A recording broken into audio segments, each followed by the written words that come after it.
original.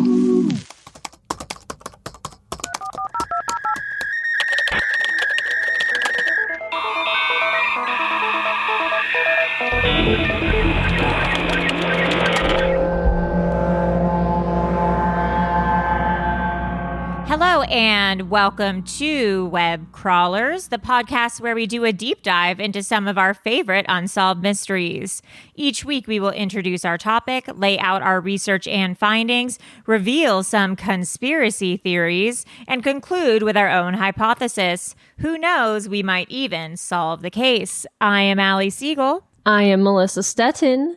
And I'm producer Maria. Web Crawlers has a Patreon to get access to rewards, bonus episodes, shout outs, merch discounts. Please go to patreon.com/webcrawlers. Also, we have something exciting in the works for October. We are going to have a Patreon exclusive Halloween party. Yay! So fun. And I have a great costume. I can't tell you guys yet. And she won't tell us. She won't even tell us what it is. You literally won't tell us. That's so rude. So we will shoot out the link on our Patreon. We will have a little costume party. We'll allow everyone into the Zoom at once. And we will share. It will just be complete chaos. We'll share scary stories. Maybe carve a pumpkin. Wait, Allie, is this happening on Halloween? Friday the 30th? We'll just choose. Yeah, maybe Friday the 30th. It'll be that week. It'll be that week.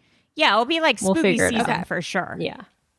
Maybe someone could get a fog machine. Whoa. And a big cauldron. We should get some dry ice. Maybe some spooky sounds. Yes. Some spider webs. Oh, there'll be spooky sounds. Oh, yes. So that'll be fun. Yes. If you are a patron, you can look forward to that.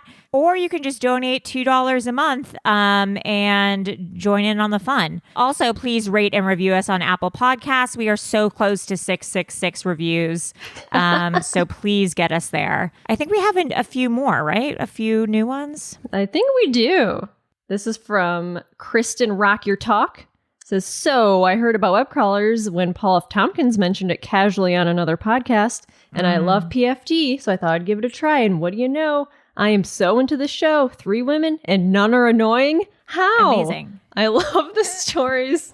I love everyone's zingers. I love everyone's laughs. I just need more. And yes, I'm a Patreon supporter, and so should you. Keep these girls rising. The next one is Bristol 37. Let's get to 666. P.S. Love you, gals. And the next one, I'm just going to read it because it personally mentions me. From Kristen Kiki, 5 stars, get into it.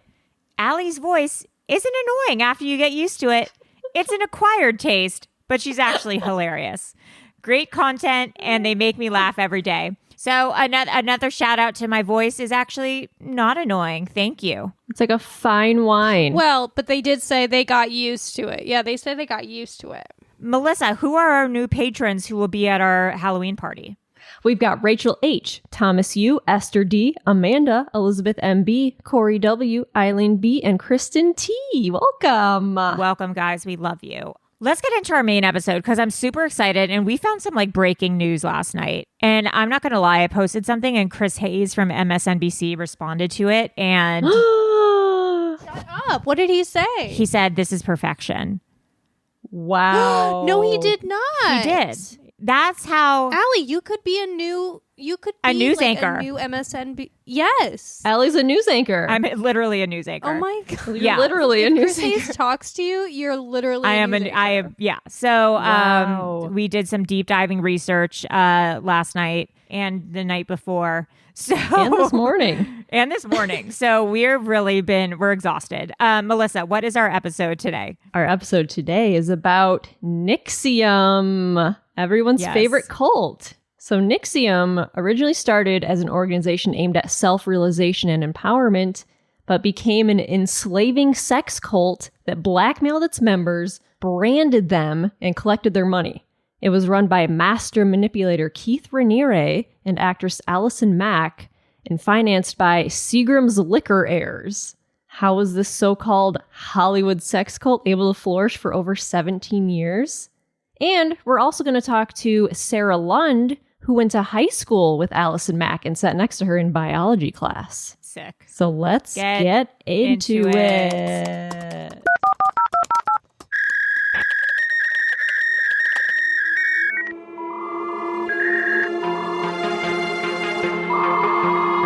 alleged cult leader and former network TV star, both arrested on sex trafficking charges. Keith Raniere attracted some high-profile followers to his group Nxivm. Women say they were branded, referred to as sex slaves, and forced to give collateral to guarantee their silence.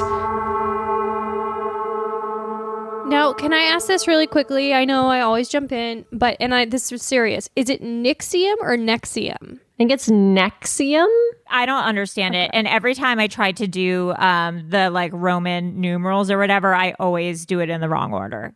I just couldn't join the cult because I couldn't spell it right. Like that would be the only deterrent for me joining. You couldn't the cult. Google it right to find where the classes were. You're like, forget it. I once dated a guy who couldn't find one of his classes in high school, and he didn't want to ask where it was because he was too shy, so he just dropped out of high school.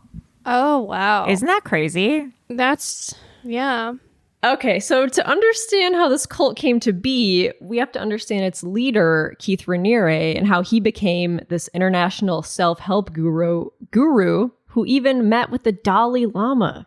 Yeah. So Keith Raniere was born on August 26th, 1960. His dad worked in advertising. His mom was a ballroom dance instructor, and he grew up in upstate New York. And when he was 8 years old, his dad said that he took an IQ test and found out he was gifted.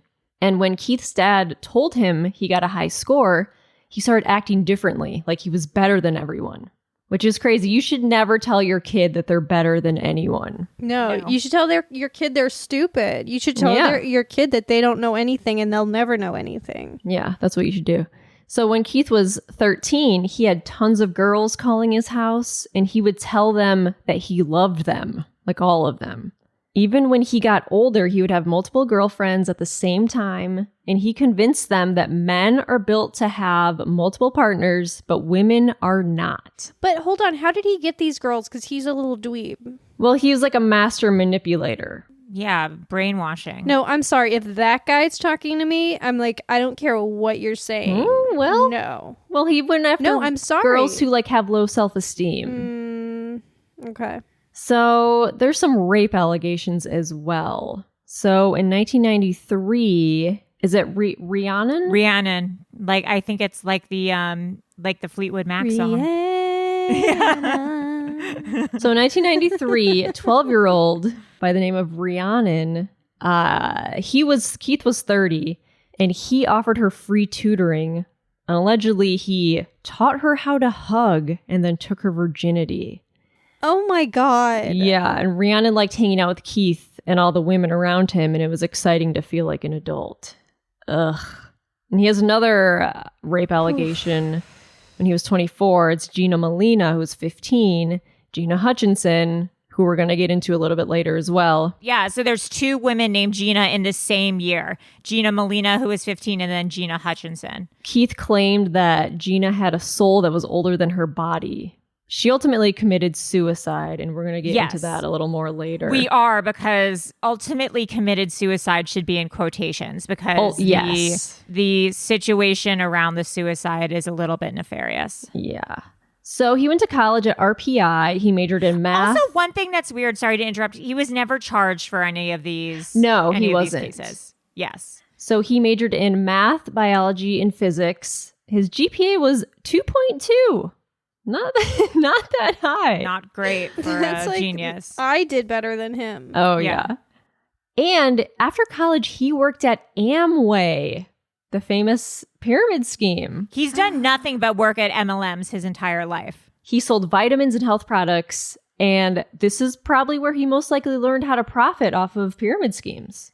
And he lived in Albany in a house with a bunch of women. They would discuss philosophy, religion, how to be successful, and how to become rich. And he was really interested in Scientology. Most specifically, the technique of manipulating and changing people's thoughts and behaviors. Like, he was obsessed with that.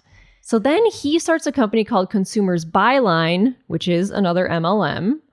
And it had 150 employees in Albany. But he kept getting complaints from the government, so he shut it down. And then he opens a health store, and this is where he meets Nancy Salzman.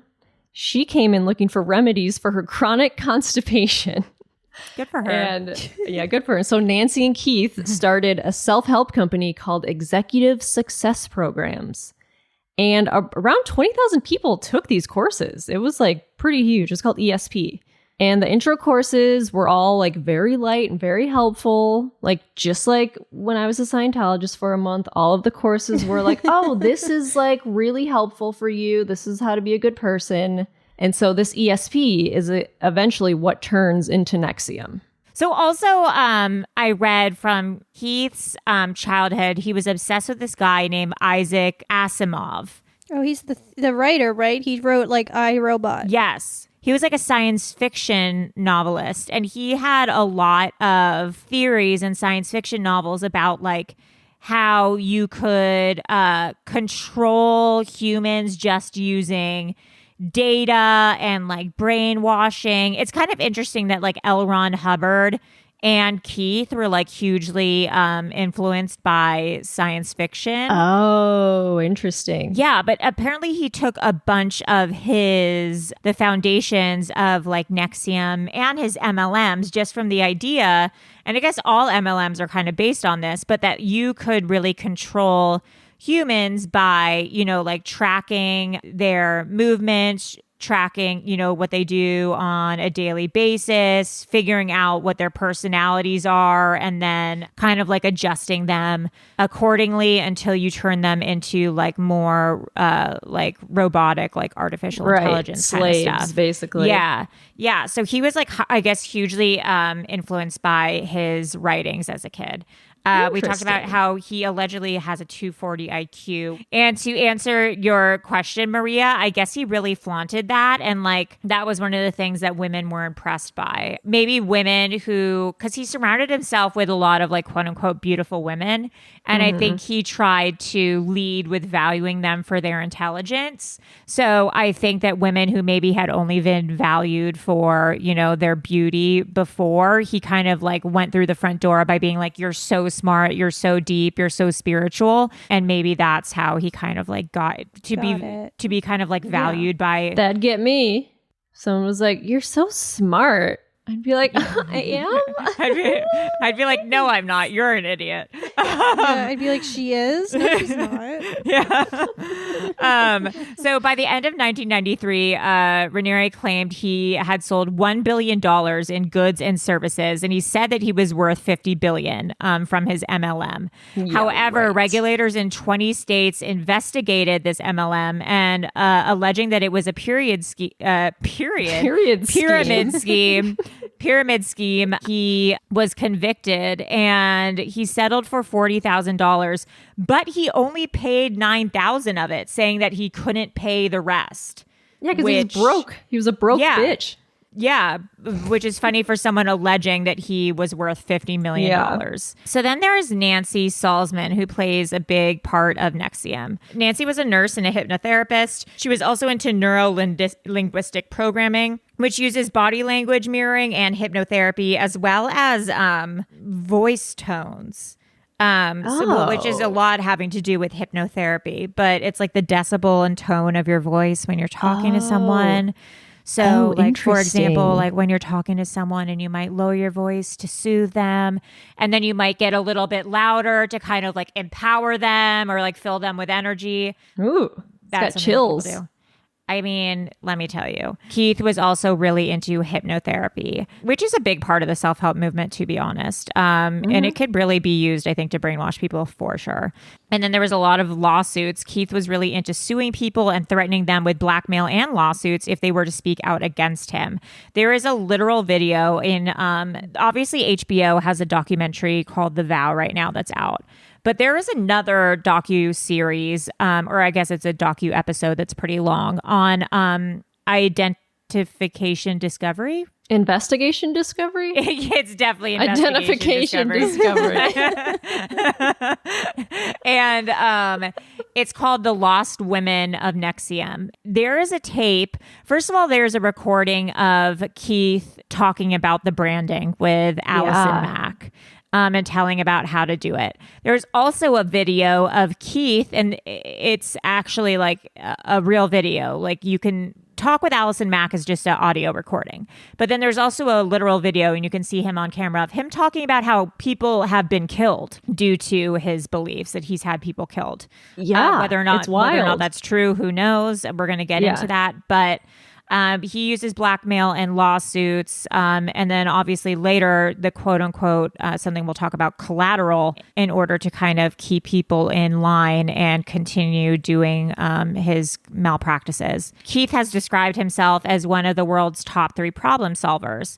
He claims, and this also is part of this story that he's created for himself, his genius IQ. He claims he's spoken complete sentences by age 1. He claims that by age 2, he was reading. He says he's the most intelligent person in the entire world. And this, of course, slowly coerces his followers into doing exactly what he wants. So the basics of Nxivm. So if you follow the tenets of Nxivm, you could reach your full potential and change the world, which is like typical cult ideologies. So they would have people cut themselves off from family. There was a strict hierarchy system. They make you feel bad about yourself, and only Nxivm can fix your problems. And that's very similar to Scientology. Yes. Like auditing. When they're like, oh, you want to feel good about yourself? Well, you need to do auditing because it's literally the only thing that's going to help you. You just need to talk about your problems. You're not going to succeed unless you do this. Which you did. Which I did. I did a course of auditing. It before, but tell us what the auditing was like. So I did Scientology for about a month. This was like 13 years ago. And it was all like, self-help courses and like how to be a better person. And they're like, you should do auditing. And it's where you sit in a room with a person and they ask you questions about like to describe periods in your life or like something that happened that like upset you. And then you just like keep going over and over the details. Like you just keep talking about it, like, and you find more and more details. And the more you talk about it, the more you're supposed to clear yourself of it. So Keith ran Nxivm like an MLM. Like you had to recruit members and sell courses, and you would make a percentage of the sales. And so the people you would recruit more people. So it was like a cult MLM hybrid, which is actually kind of genius when you think about it. I was watching a YouTube blog. The YouTuber was called Illuminati, but naughty was spelled like the word naughty, which is great. Illuminati. And she was saying that this wasn't an MLM with a sex cult. This was a sex cult disguised as an MLM, which I think is a really accurate description of what Nxivm was. That they were trying to kind of say that, it's an MLM, we're selling, self-help, but really what this was a sex cult under the guise of self-help and selling these services. Yeah. And so they had programs in Los Angeles, Vancouver, Albany, Mexico, and Anchorage, Alaska. So in this documentary, the investigation discovery documentary, apparently Roger Stone worked as a lobbyist for Nxivm in 2007. Yes, he was a consultant. So for crazy. 4 months. And he audited a few classes, and he said that Keith was arrogant, he was a know-it-all, he thought he was evil and financially corrupt. And he said that the Bronfman sisters of the Seagram's heirs, Seagram's Liquors, gave Keith $66 million. This is what Roger Stone said. Imagine if Roger Stone is like, that Keith is a bad guy. Like, I know. Roger Stone's like the least ethical guy of all time. And even he's like, Keith's no good. Yeah. And so Nxivm's teachings drew upon a diverse source of influences, including Ayn Rand, L. Ron Hubbard, Isaac Asimov, Tony Robbins, neurolinguistic programming, and incorporated elements of multi-level marketing and practices from judo with colored cloth for rank and bowing because they used sashes as like evidence of like your rank. And so the tenets of Nxivm was that you're responsible for everything that happens in your life. Which I agree with, to be honest. Like, sure, yeah. Your belief system is full of faulty programming that has accumulated since childhood and holds you back with fear. I agree with that. I'm not going to lie. That's similar, like to Scientology. It's like you need to clear yourself of all these negative feelings. So here's the thing: is like I think a lot of this is true until you are like you have to fuck our leader and brand yourself and give me $30 million. Like I honestly, I like a lot of the core of every cult we've ever talked about. Sure. Also, if you are worried about paying money or concerned with the discipline you're receiving at Nxivm, it's part of your faulty programming and why you need to stick to the lessons. Okay, I'm out now. I'm out.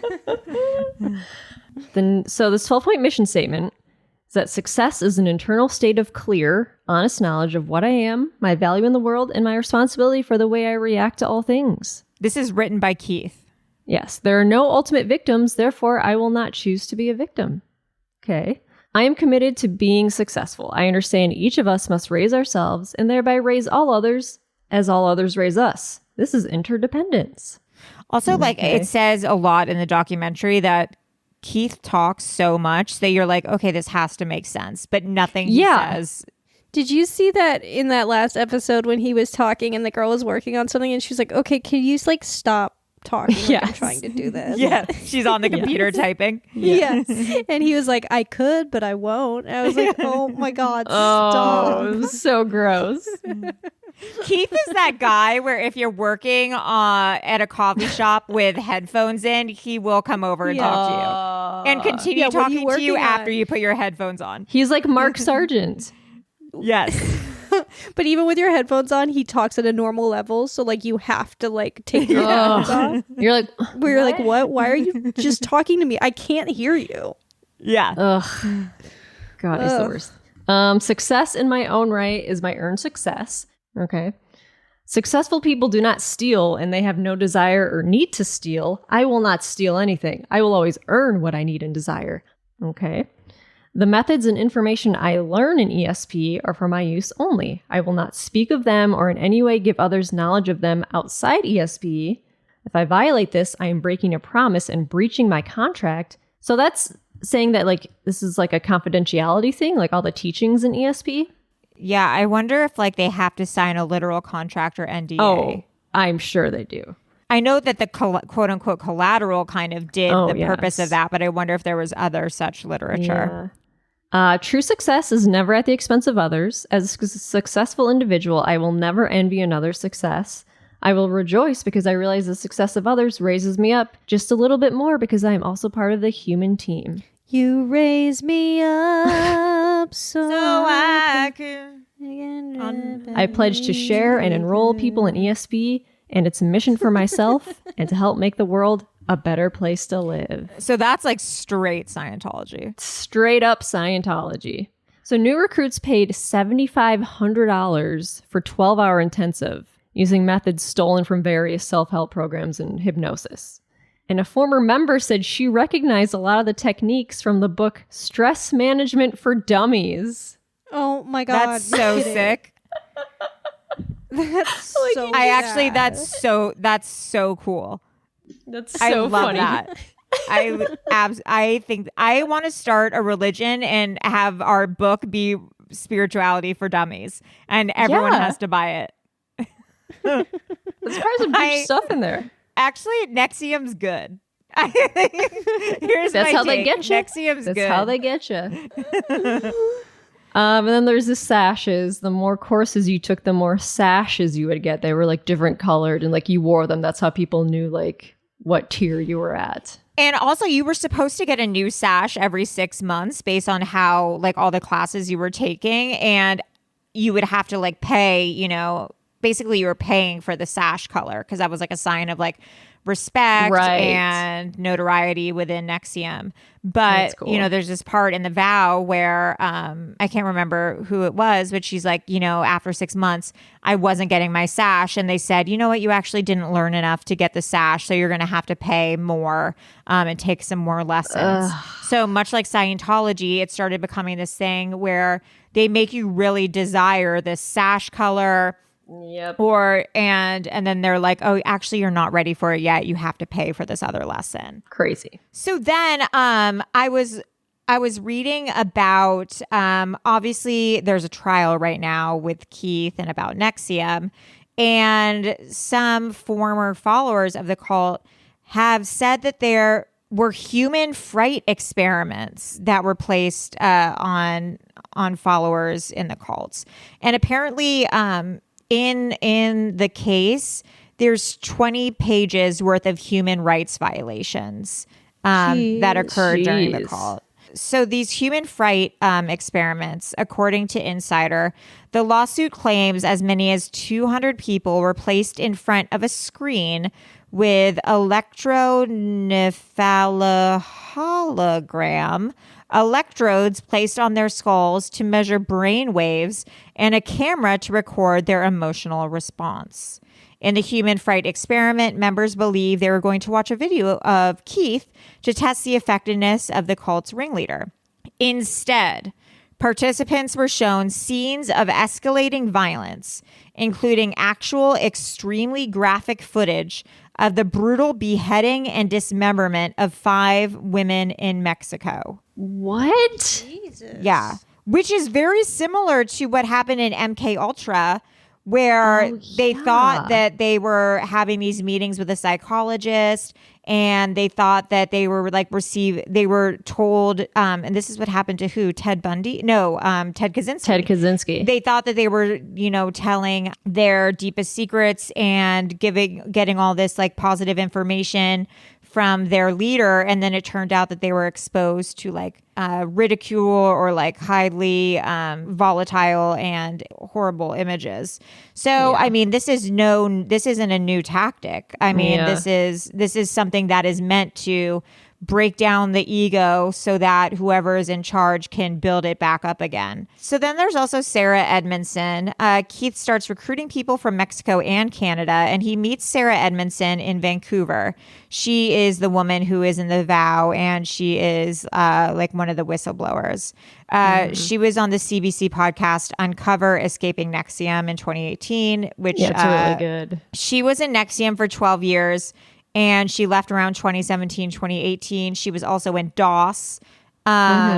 She is branded. She was high up in the organization. And she even ran their Vancouver location.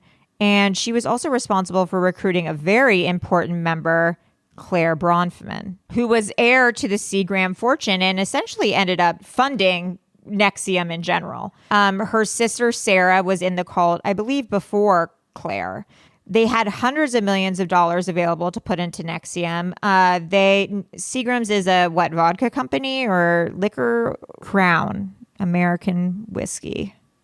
I once dated a guy who only drank Crown Royale. So gross. Okay, so anyways, so they had like millions and millions of dollars as well as like private jets, which made the organization itself seem more successful and more credible because Keith would show up to places in a private jet. They were able to get, better office buildings, like more reliable education materials, etc.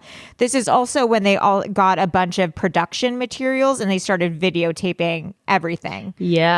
Which is now what we see in the documentary The Vow. And they could also now start hiring lawyers to go after their critics. Allegedly, Claire had an interest in horseback riding. And so part of how Keith recruited Claire was he said that he could train Claire in horseback riding so that she could get into the Olympics. However, Keith has no background in horses, no background in horseback riding, no background in horse training. He just thought that this is something he could do. Claire was like, I like horses. And Keith was like, that's interesting. I could train you so that you can get into the Olympics. I know how to do that. And Claire was like, okay. So then Claire ended up giving him $2 million to the program at 2.5 interest, is what her father said in 2003. And then things really snowballed from there. Eventually, the sisters gave them $100 million from their trust fund. God. Yeah. And they basically just became the bankroll for Nxivm. Insane. What a waste of money. What a waste. Imagine giving your whole trust fund to a cult. I would be so pissed. Yeah. I'd be mad as hell.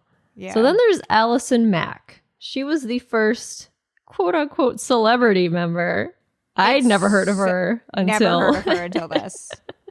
In 2006, when she was 23. They get so excited whenever she's around. I know. Every scene is like, and then Allie was there, of course. Yeah, like who? So she was on a show called Smallville that was shooting in Vancouver, and she attended an intro course with her castmate Kristen Kruk. And Keith knew that this Allison Mack girl was coming and wanted everyone to be on their best behavior because she was like the most famous person that showed interest thus far that anyone's in the cult. ever seen. Yeah, and she was really into it. And she was after gagging Smallville, for it. She was gagging for Keith. There's a video of her meeting Keith for the first time that's on the vow, like while he's playing volleyball. She starts hysterically crying within 2 minutes. Keith's like, art is dumb. And then she's like sobbing. She's like, you're right. Art's dumb. I'm dumb. Everything's dumb. Will you brand me? She's gagging for it.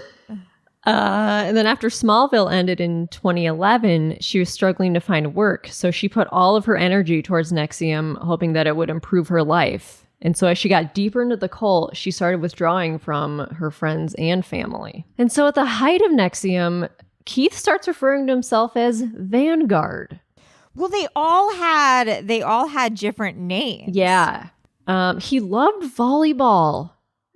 He loved volleyball so much. They would all play volleyball at nighttime. You know what I'm telling you? Like every group has an activity that they love. Like in different circles. Like, I don't know if this I feel like in recovery circles, like everyone's in a band and you have to go see them play in their bands. Like I feel like in cults it was like, let's go all play volleyball. Or like even in other cults, it's like we joined a band. What was that called with David Koresh? Waco. And then like, was it the Source? The Source family? The Source family had a band. Like every cult has to have an activity that they do together. And Keith just liked volleyball. Nice. I think that's like fun. Okay. Group activities. Yeah, you have to have some sort of team building exercise. Yeah. Yeah. So then the cult was growing, and then smaller groups within Nxivm started forming. There was the Delegates, which was a kind of like TaskRabbit-esque startup led by the younger members. And then there was the Source, which was a workshop for actors led by none other than Allison Mack. Which is also interesting because I was thinking of when we did the Cafe Gratitude cult and the Landmark Forum. And I feel like a lot of cults, even though Nxivm was based in Albany, a lot of cults gear themselves towards actors. Like Scientology also gears itself towards young actors. Because I think they're kind of struggling. They don't know what they want in life. Things aren't really working out as they should. They're getting constant rejection. And they're like, something needs to change. I'm at a plateau. Yeah. This company can come in and say, I know the secret that will get you success. Are you feeling lonely? Are you feeling stuck? I have 10 steps that will give you success. And then they're like, but all you have to do is pay $800. And like these people are like, okay, I can do it. I'll do it. And then that's how they suck you in. That's how they do it.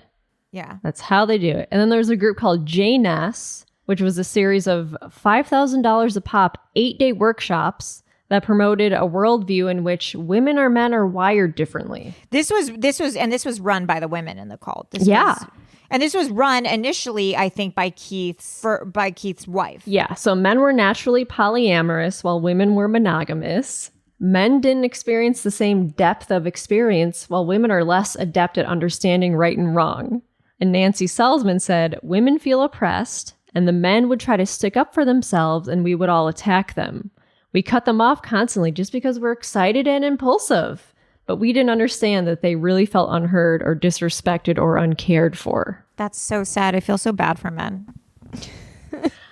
Keith was obsessed with controlling the weight of the women.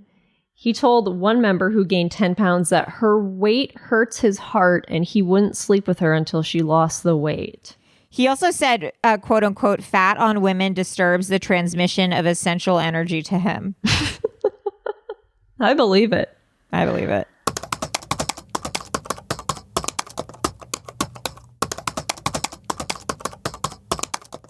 So then there was DOS.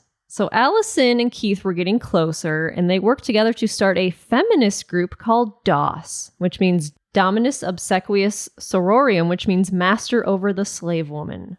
In DOS was a kind of continuation of Janess, which Janess ended when Keith's wife passed away from cancer, which we will get into later. And Allison was so moved by Keith's wife and her work.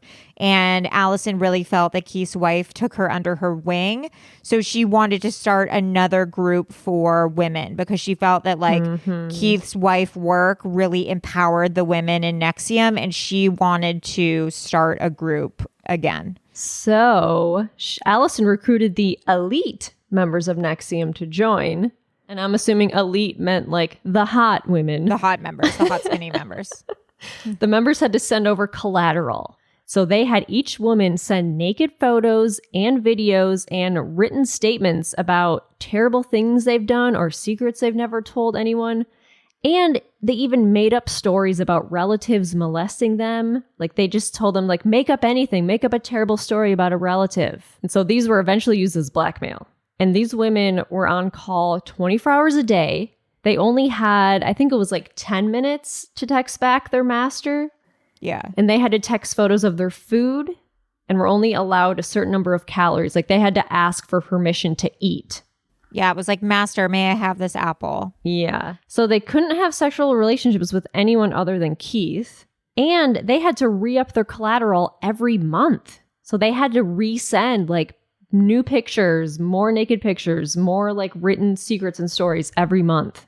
And one member said one of her instructions was to seduce Keith. And so she feared that if she didn't, they would release her collateral. And one woman said she admitted to having feelings for another man, and she was put in a house for a year and couldn't leave. Yeah. And she was from Mexico, and like they took all of her papers, so she was stuck. Yeah, that was in the investigation discovery. Just because she admitted to having feelings for another man. Not that she was in a relationship, just that she admitted to having feelings. It was crazy. Also, women who swallowed Keith's semen were told they saw an ethereal blue light. That's so sick. It's gross. So sick. And Keith had apparently over 50 female slaves. And the group would meet 3 times a week, and they would pose naked and take a photo for Keith. Apparently he loved close-up vaginal photos.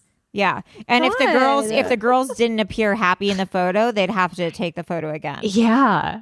Keith once allegedly kicked a woman while on the floor. And Keith wanted to build a dungeon in the basement and purchase various BDSM toys and a cage for their penance den. And this was stated by the owner of the sex toy shop where it was purchased from. Yeah, so if the girls did something wrong, like if their collateral wasn't right or if the pictures they sent them weren't good, Keith would make them spank themselves or would make the master spank the slave, but he would make them do it over video chat. And if Keith wasn't happy with the penance, he would make them do it again. And he would watch it on video chat to make sure that it was being done right. And allegedly, like Keith once kicked a woman while she was on the floor and beat her up because like she did something wrong or probably like asked to eat a French fry or something. And he wanted in this, like they lived in this like quote unquote sorority house, which I think was Allison Mack's. And he wanted to build this BDSM dungeon and like 50 Shades of Grey room. And all the stuff was purchased by this woman, Padilla. It was all literally purchased. Like the receipts are there. But then once the trial started and once Nxivm got caught, she tried to return it all. But that's all in the documents too for the trial. So then, as we talked about, there's the branding, and the women in DOS were branded. It was mandatory. They would have a ceremony where all the women were naked, and they had to lay on a table and be branded. And they would have to say, "Please brand me. It would be an honor I would want to wear for the rest of my life." And it was all recorded so that it looked like they weren't being branded against their will. Right. And this is something that Keith made up because he said, like, the only way to feel love is through pain, and that it would be a symbol of submission. I'm sure he just liked it. And he would watch the videos and probably like jerk off. The symbol was KR and AM for Keith and Allison. However, I've heard conflicting things of this. Like I've also heard that it's just it's a KAR because Keith's middle initial is A. Oh. I don't know. Allison Mack was branded as well. At first, the women had no idea that Keith was on the top of this until this brand came out. And they were like, what the fuck is going on here? Because if you turn it sideways, or if you look at it from a certain way, it just looks like a weird symbol. If you turn it sideways, you can see like, oh, there's a K and R. Yeah. And like, initially, oh, no. Allie, I guess, was even told it was a Latin symbol, although I doubt that. And one woman who was branded said that it was like worse than childbirth. It lasted 30 minutes. The other women would hold you down. They'd be screaming. 30 minutes? Yeah, you were unmedicated, being seared with a hot iron. And then one woman said it took 3 months for it to heal, that she just had an open wound for 3 months. And they couldn't go to the hospital or the doctor being like, yeah, sorry, my master branded me and now it's not healing. Like, what do you do? So DOS ended up being the thing that obviously shut down Nxivm. More and more members started turning on Keith, and it wasn't until 2017 that everything kind of started happening. Sarah Edmondson talked to the New York Times and led them to take a picture of their brand.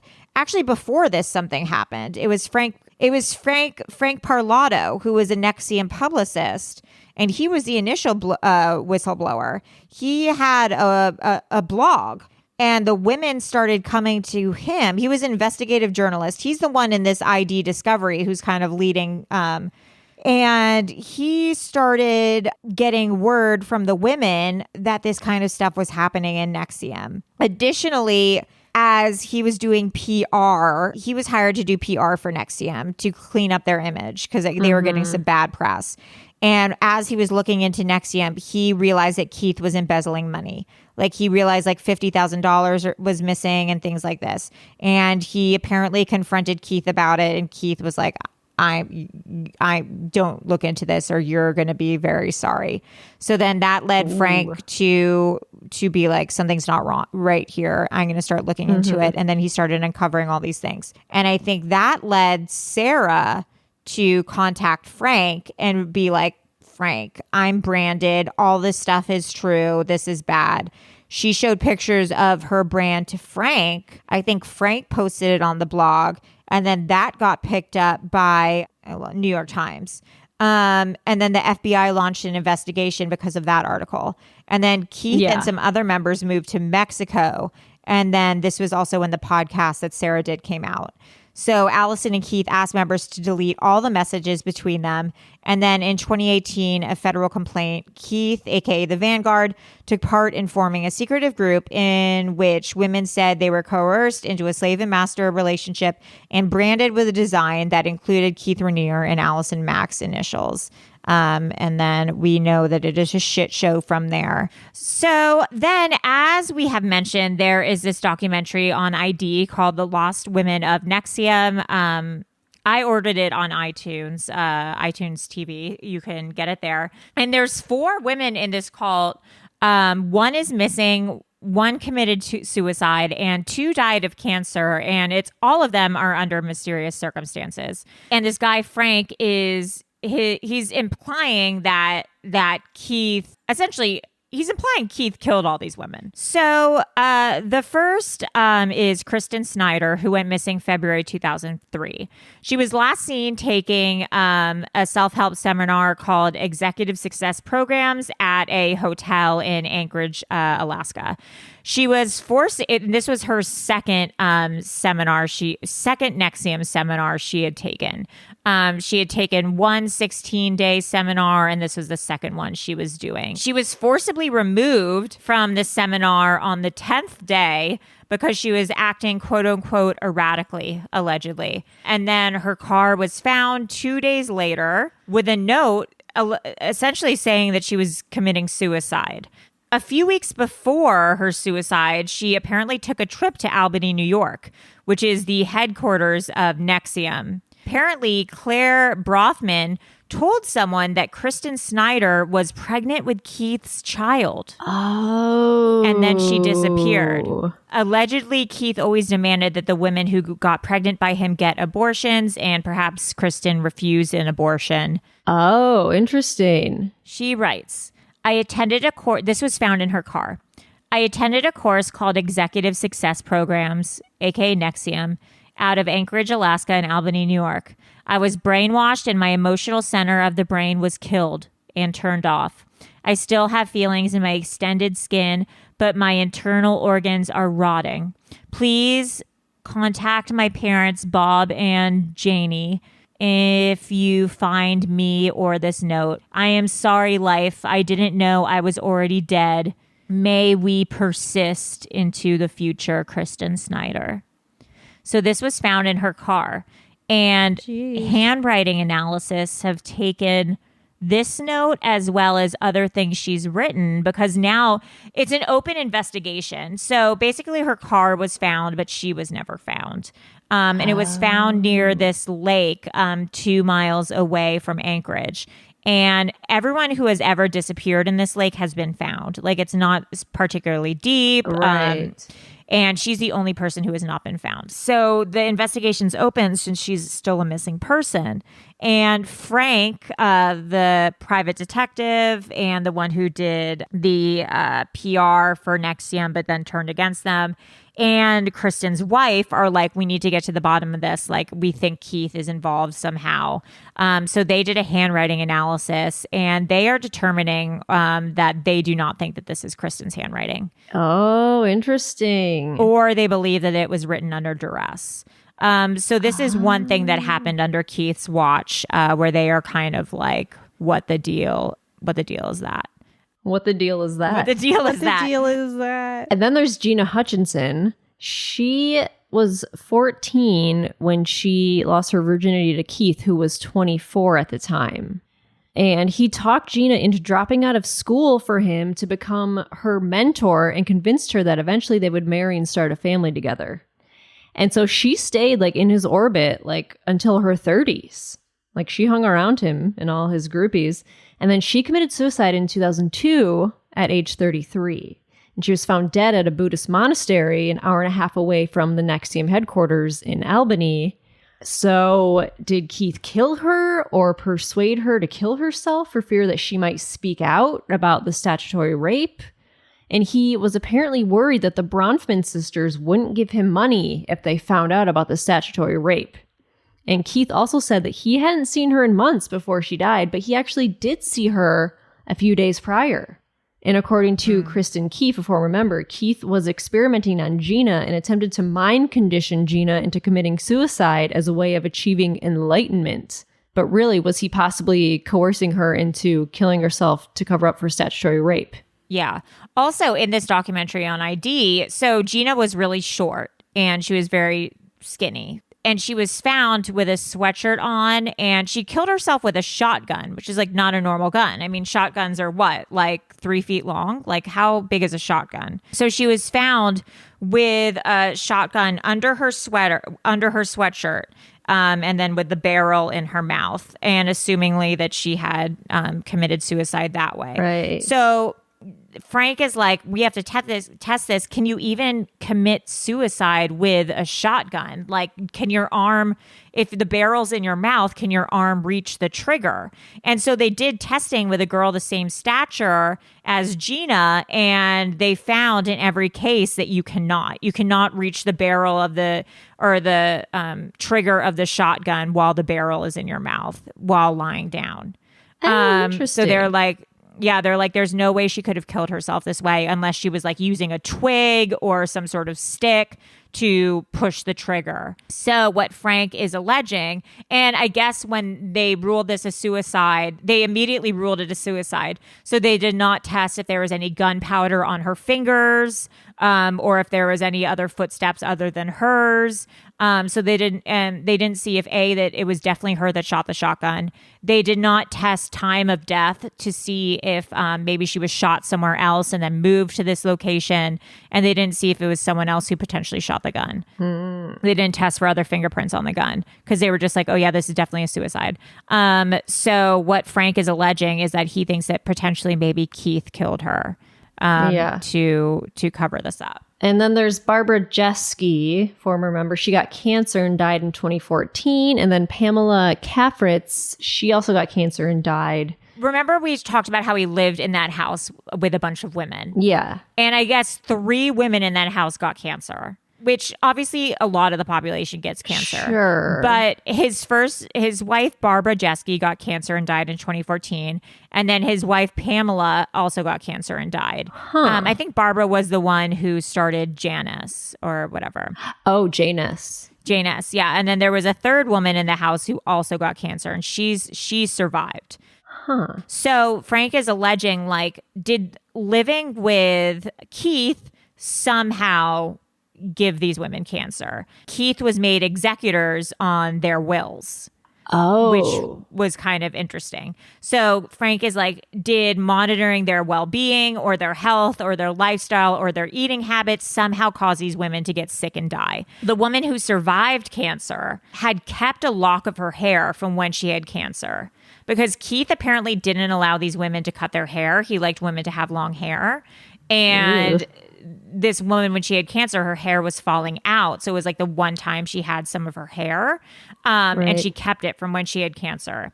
Frank took some of the hair from when this woman had cancer, and he took it to a forensic pathologist and was like, can you test this hair just to see if there's anything weird about it? Right. And the scientist said that it had really high levels of barium, which is high-level metal toxicity, which is not normal. That's not something that like you just have. And Frank was like, why might someone have high level barium? Like, how does this happen? And he's like, that's not something you just normally have. You only have high levels of barium from like exposure to gunpowder, exposure to explosives, or repeated small feedings of rat poison in low doses over time. And yeah. So Frank is like, was Keith feeding all these women really low doses of rat poison? And they were like over older long periods of time. Yeah. They were like older. I mean, older than like all his 20-year-old. Yeah, these were like women in their like late 40s, 50s. Oh. Yeah, so he was like, was Frank potentially feeding these women small doses of rat poison over time to give them barium poisoning, which would potentially maybe give them cancer, become executors on their will, get and their then, life insurance money. And get their life insurance. Wouldn't put it past him. Yeah. So that's pretty crazy. That's crazy. Anyways, back to you. And then there's Kristen Keith, a former member. She got pregnant by Keith. She refused to get an abortion, and she had the child and had to flee the country. Keith kept her on a strict diet. She was so skinny. She didn't know she was pregnant until 8 months, which is crazy. And she was with Keith for 24 years. That is a while. That's 1 month before the baby poops out of you. Poops out of you. That's right. That's right. And she was in Nxivm for 17 years, and she was also a huge whistleblower. And she left the house with nothing but her purse, and she took a taxi to the police station. Like, she was just like, I'm out. Yeah. And then, so 2018, in March, an arrest warrant was issued for Keith. But he was hiding in Mexico with a few of his female followers. And so Mexican authorities helped the FBI locate him in a $10,000 a week villa in Puerto Vallarta. Must be nice. And so the Mexican authorities worked with the FBI, and he was arrested, and he was uncooperative. And the women he was with in his villa chased the cop car in their own car. Like, they took him off. That's kind of hot. Yeah, like they followed him like it was like OJ and the Bronco. Like, they were like, no. Between the book for dummies and this, I'm kind of, there's two things I actually love about Nxivm. Yeah. Is there extradition in Mexico, though? I thought you were allowed to flee to Mexico if you had an arrest warrant. Well, I don't know. The Mexican authorities apparently were like on board with arresting him, so I'm not sure. Because he had Nxivm in Mexico, so maybe he... So yeah, it could be charges as well in Mexico. In Mexico. Maybe they charged him in... I don't know. I don't know, man. Who knows? I'm not a lawyer. me neither. Okay, so Keith and a few other higher-ups in Nxivm were accused of systemic sexual abuse of female members. The charges are sex trafficking, racketeering, and racketeering conspiracy. There were also charges related to tax evasion, falsifying documents, getting people into the country illegally.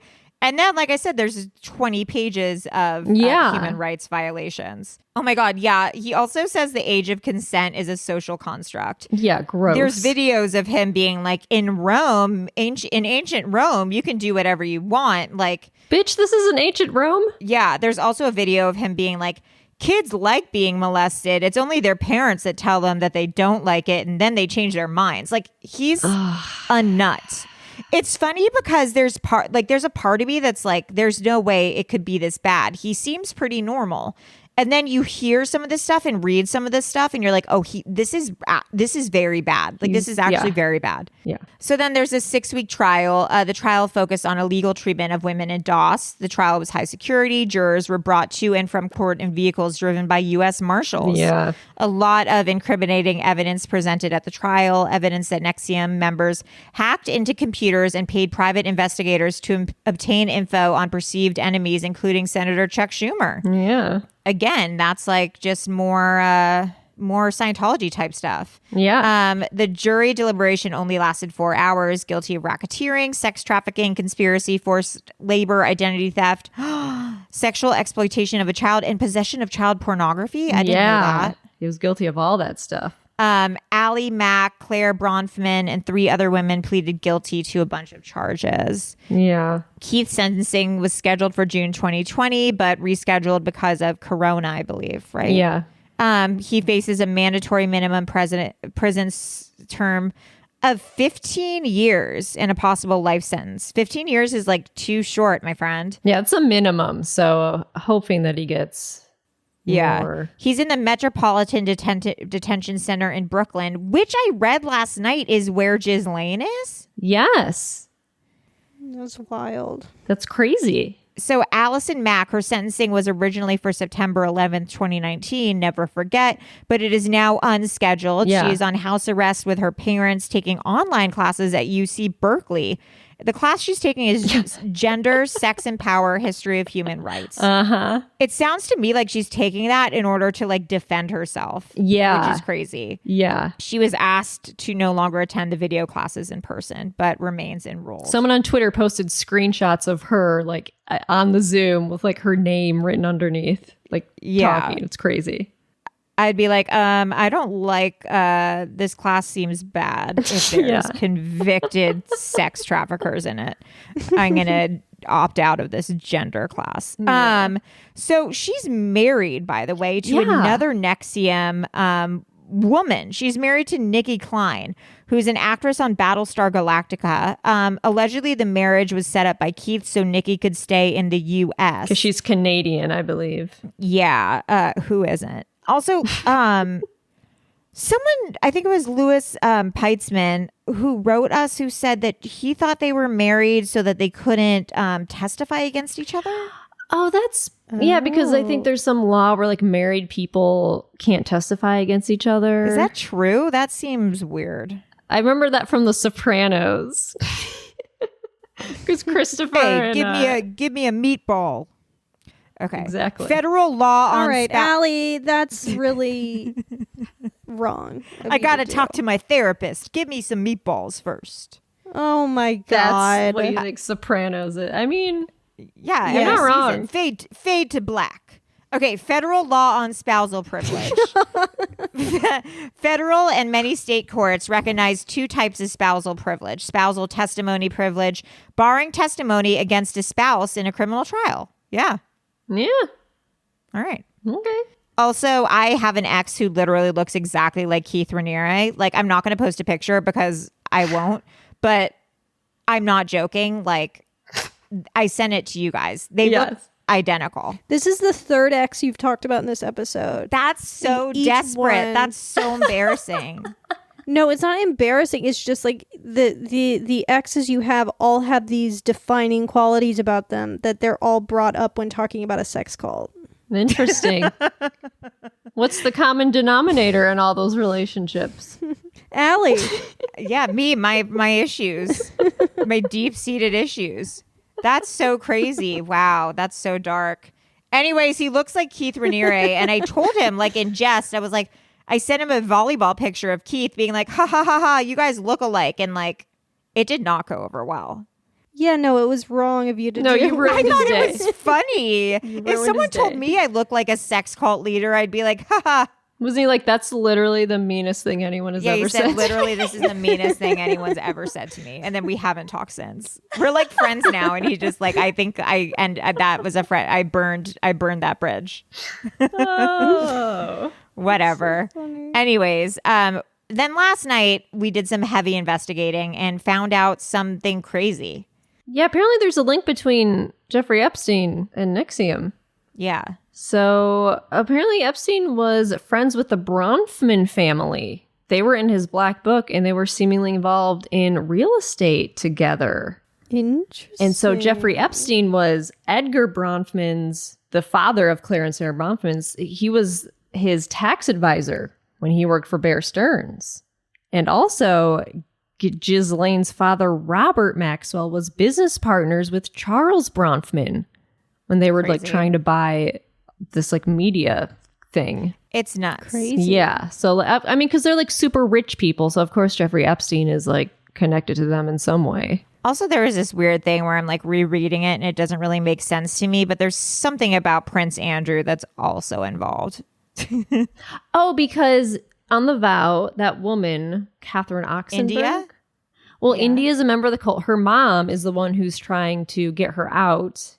Yeah. And her mom is the daughter of the princess of Yugoslavia Yeah. or something. Whoa. So like there was like maybe a connection between Prince Andrew and like the princess of Yugoslavia. But like, I don't know. That was just like a theory. So I don't know if there's really any That was connection. I was going down a Reddit dark hole last night. After I found out that Roger Stone was involved, I was just like, what the fuck's happening here? And and then that Keith and Ghislaine were in the same jail. I was like, Yeah. everything's connected. So now we are going to have Sarah Lund on. She runs the social media for Earios. She is fantastic. She's a friend of the pod. And she went to school with Allison Mack. And maybe she can give us some insider information about what she was like before this all started and if she ever tried to recruit Sarah for any sex stuff. Hello. Sarah. Sarah? Here I am. Hi, sorry, I went to the bathroom. Hell yeah, Oh, wait. baby. Number one or number two? It was a number one, but it was a little gross because Sarah, don't. Tell us more. Yeah, no, tell us more. I want to know.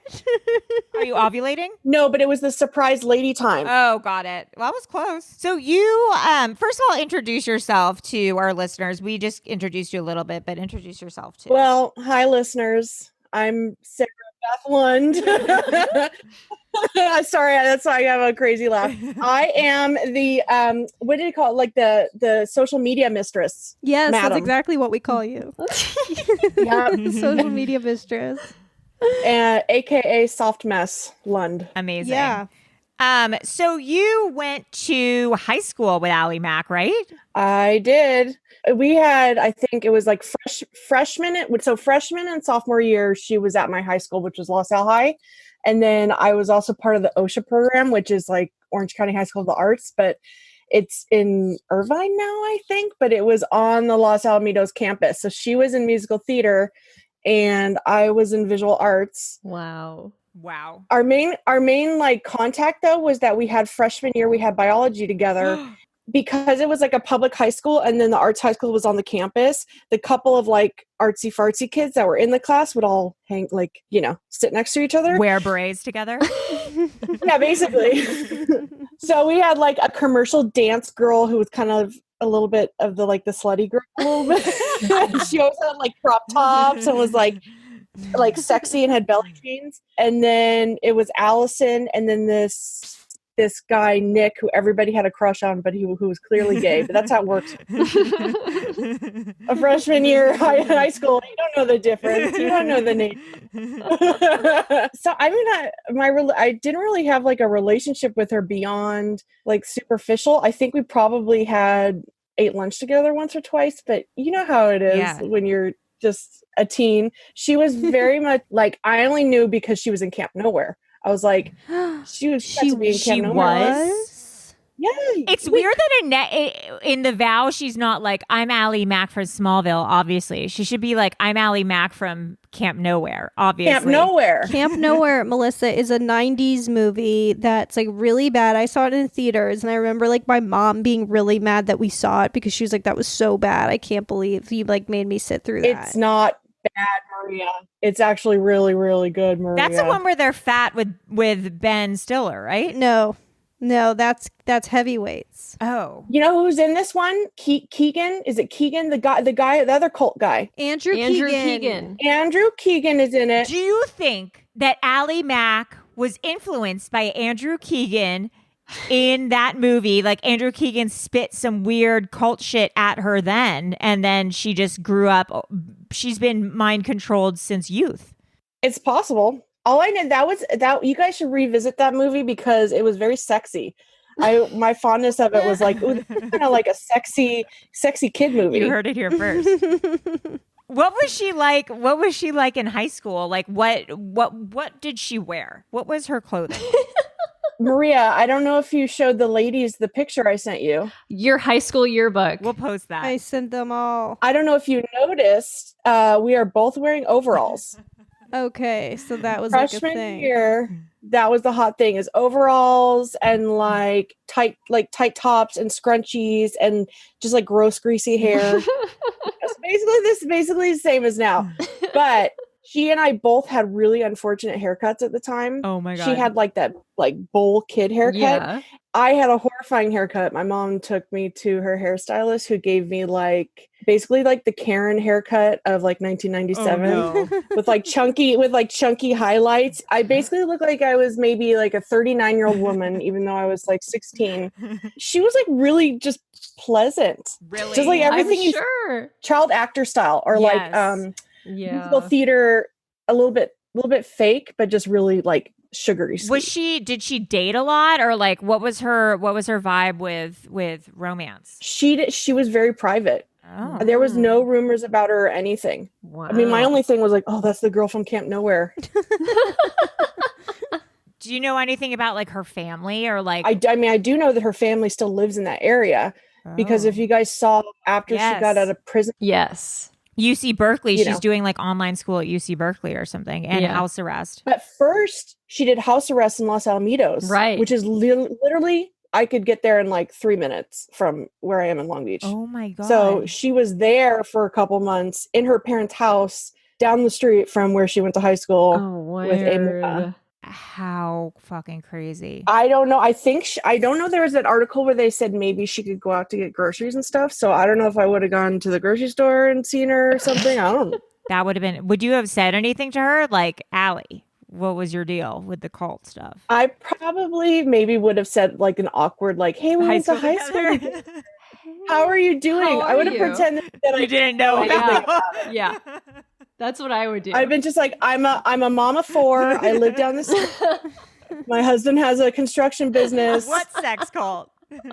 Yeah, I know nothing. The only thing I know about is like, is it wine o'clock? I don't know. Is it wine o'clock? You want to go get lunch? I'm just a normal lady. So she was just like nice, pleasant. It was a little bit of a creepy pleasant. It was a little bit of like a Disney princess pleasant. Oh, right, and you get that in the documentary too. Like you see that hi. Yes, yeah. So I guess, but that's always been her, you know. But it makes you think what makes someone that's into musical theater, that's into acting, that seems super pleasant or whatever. What gets them into a cult where they're okay to be branded, and they start recruiting girls to do it as well. If you think about it, Hollywood is a cult. Okay, kind of, right? Elaborate, Sarah. Well, you have the whole casting couch thing. You have improv, Maria. Okay, yes. I do know, if I'm thinking back in my experience, so this arts program that I was in, it was like the musical theater kids were ridiculous. And they were always touching and kissing. And they're always performing everywhere. It's like the most like needing attention teen style everything. So everything was over the top. So they were kind of pretending to be adults in a way and also just wanting attention. So maybe it's just like, they're like, oh, we're family, we're best friends. Da, da, da. So maybe she just has this desire for family connection. I don't know. But I think that probably, but she had her brother in school with her because you sent me a picture of her brother as well, Shannon. Yeah, Shannon? I don't remember him at all. Like I looked at his picture, I'm like, that guy's very forgettable. He did have a forgettable face, I'm not gonna lie. And then Sarah, you also went to school with another nefarious character. This is yucky. So it's the guy who got in trouble or arrested for killing a little girl in the casino bathroom. Oh my God. In like Reno or something. What? Jeremy Strohmeyer. I don't think I know about this. Was he there when you were there, or was he before? I think that he either was a senior when I was a freshman or he graduated the year before. But I know that incident happened while I was still in high school. And so it went around the high school because he had gone to he had just graduated or gone to the high school. It was just like, oh, Los Al alumni. Holy shit. And then Maria, I sent you an article. Apparently the kid who killed Bill Cosby's son in a hit and run was best friends and also with Jeremy Strohmeyer and also went to Los Al High. Oh my there's a God. picture of them online, like standing next together in a yearbook photo. Oh my God, that place Like is a club cursed. sports. Yeah. I know. You also sent a yearbook picture where Allison Mack, it's people saying what they do on Saturday nights. And Allison Mack says her and Natalie Ayers say, we're watching Saturday Night Live. Well, and then everyone else's answers are like one sentence. But then Sarah, your answer is,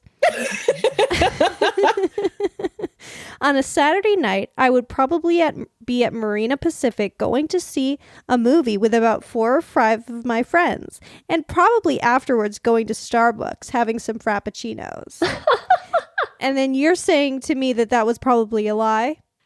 that was a lie. Oh You gave too sad. much information, Sarah. You didn't need to give that much Yeah, when you give that information. much info, you know that you're startled and you start lying. Too specific. Yeah. What about the double probably? Because like in my brain after I said it, I'm like, oh, they're gonna, they'll edit it to They'll be cut like it Sarah. down. But instead they quoted me verbatim. That's always rough. Are there any closing statements about Allison Mack that people just need to know? I can say this is not about her personally, but Daddy Lund, Bobbert Lund, aka Jeff Lund, my father, Amanda Lund's father, was a massive fan of Smallville. That's important. Like, that's a huge whoa. fact. That's In important. a creepy way where we would tease him about it, or I know I would tease him about it because anytime he'd walk in the room, Smallville would be on. I keep wondering who watches Smallville. Like, why do people believe Ally Mack has some sort of fame? But I guess it does have like a cult fan base. It's retired dads, and I don't, Interesting.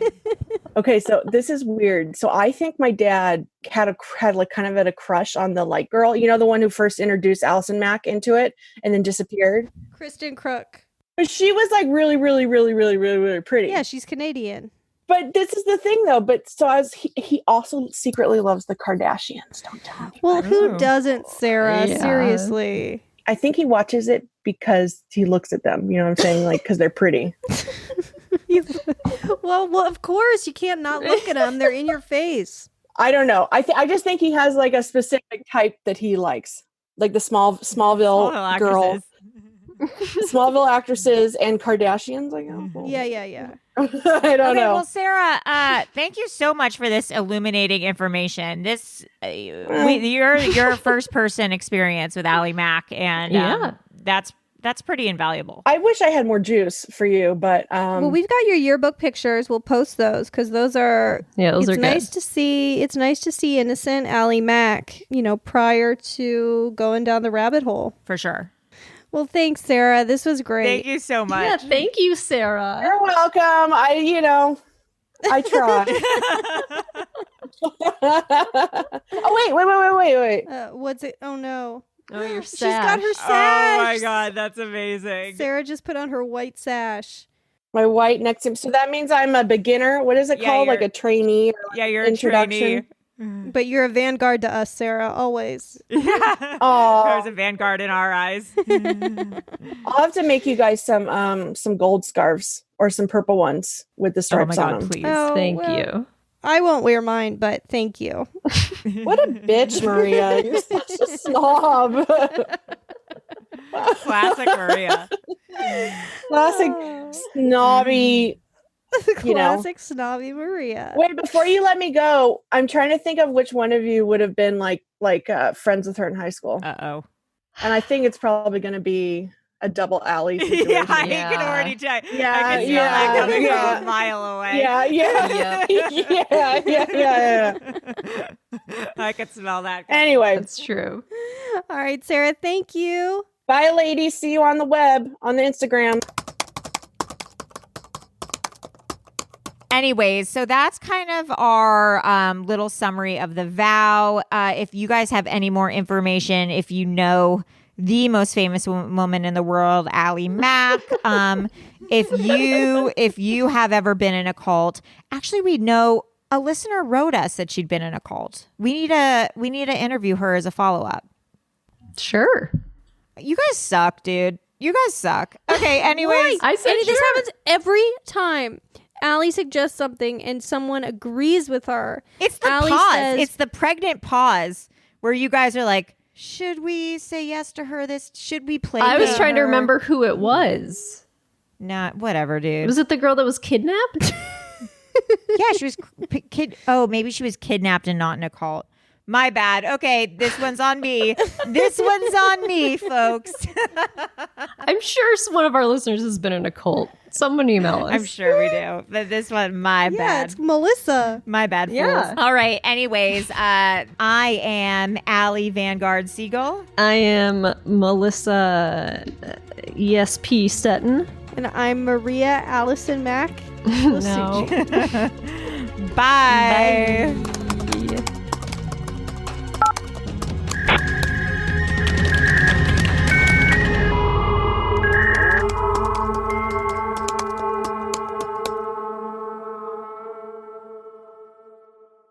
An Erios original. Powered by Acast.